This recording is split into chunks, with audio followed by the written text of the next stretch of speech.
Hey guys, Brian here again. Just snorkeling up the quad. Well, extending the snorkels on the XMR here.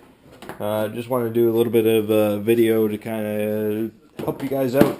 If you want to do your own snorkeling or if you want to buy a kit, doesn't really matter. I think it's pretty straightforward to do your own once you kind of figure out where you need to go. And it took a little bit of reading and everything to kind of figure out how to do a couple different things. Um, wasn't able to find a video or anything kind of laying out how to do this, so I figured I'd make one. So let's start with the air intake. So air intake, if you pop the extension piece off, that's this piece right over here. If you pop this one off, it's just a little nutsert on there with the gear clamp. Pop that off, and you find yourself a 1.5 to 2-inch Fernco. Go from that to a little nipple, and then a 45. Now you do need to trim your pod a little bit, as you can see right here, here, and here. I did a little bit of trimming. One of these little Japanese hand saws right there. Works wonders on this plastic. It's really controllable, easy to cut, unlike a knife where you kind of cut and score and everything like that. Now I did also need to cut at the bottom here. Sorry, I know my audio is probably going to be kind of shit. At the bottom there to be able to get the 45 in, so you do leave probably an inch or so on the bottom there, but you do need to remove, let's see, this piece right here. So you do need to remove probably an inch and a quarter or so. And this right here. You need to remove that from the pod. Now you probably don't need to remove quite as much as I did. It was just kind of a trial and error thing for me. And because I didn't quite know, started kind of cutting and figuring out. Doesn't really lose any structural integrity, so it really doesn't matter. So from there we'll go to the CVT exhaust. So for the CVT exhaust, I remove the down vent plastic thing there that used to be in there. It's a bit of a bitch to get out. You do need to cut it or remove stuff. I just cut it in half and pulled it out because I have the tuner and the exhaust on now. I don't think it's even useful because it runs nice and cool now that I've done a couple things to this machine to cool her down and get her running nice and streamlined. So for the CVT exhaust, this used to be there. See? So what you do is you cut just above this line, ultimately where it goes from square to round. Cut it off right there. I just use a pair of garage scissors. Don't really need anything too fancy or special.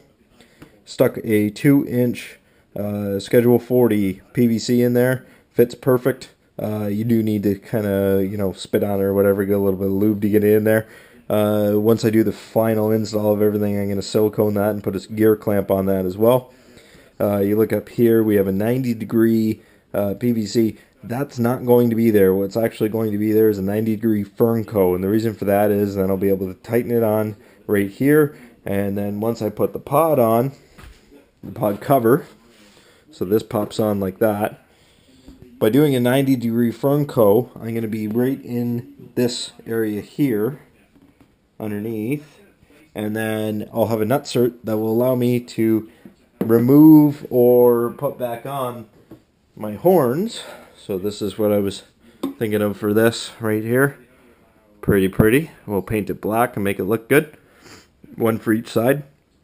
By doing the 90-degree Fernco, I'm going to be able to take these off and put them back on whenever I need to get underneath the pod to get at the fuse box or whatever else I need to get underneath there for. So that's going to be on the left and right.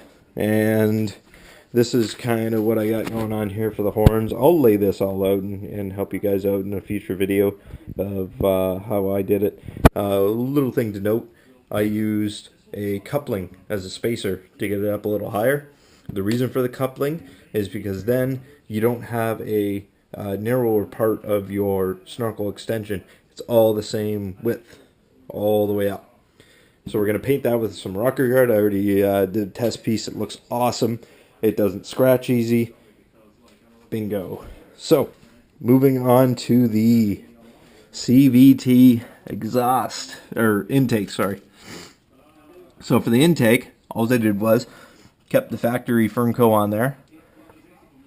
Kept that factory 90 on there. I slipped a 2-inch Fernco on the top there, which I'm going to put some heat tape on to protect it from the header. I wasn't too concerned about putting anything too close to it because this plastic here is pretty freaking thin. It's got a little bit of heat tape on it, and it clearly shows that it's perfectly fine. Being that close to the header, there must be a decent amount of airflow and everything underneath there. So, from the Fernco, we go into a little nipple, which is attached to this 90 here. A little nipple just holds the 90 into the Fernco, and then a straight pipe across. And as you can tell, I'm right behind the power steering, above the power steering unit, and it just barely fits. You do need to kind of find yourself a bit of a smaller Fernco. Certain Ferncos are a little longer than others, so might need to shop around a little bit. And so everything's just kind of dry fit right now. I am going to paint that so that way it looks nice and pretty underneath the machine. And like I said, I'm going to put some heat wrap on it and everything to protect it. So when we go over to the other side here, that was a straight pipe coming across. And as you can tell, we go into another 90, which then goes up. And I have a double 45 on there. What that double 45 does, if we look underneath from the top, it just gets me over a little bit. I don't know if you can see in there or not. It's ultimately it's a 45 that looks, let's see if I have anything that looks kind of like it. It's like this but backwards. So this one's flipped the other way, so it goes up like this and over and then straight up. And what that did was it just gave me enough room to be able to get a piece in here and get that Fernco on and everything. Otherwise, you're really pushing out these plastics and it's really forcing things out. So the nice thing is the air engine air is removable, so that way you can still get at your fuse box. I'm going to drill a hole in the center of the pod here, and then that will just simply slip over top of the engine air. Left and right horns will be removable with the Ferncos. And other than that, everything's pretty straightforward. It took me a little bit to kind of figure out where to go with everything and what to do, but I think I got a good direction. Like I said, I'll do a bit of a video of cut lengths and the parts list and everything for you guys too. One other thing to note is this panel right here.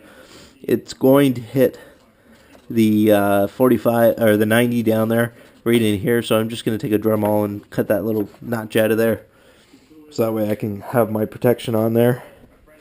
But like I said, I'll do an update video.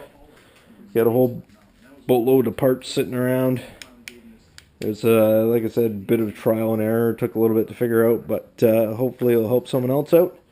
And give me a like and subscribe. Peace.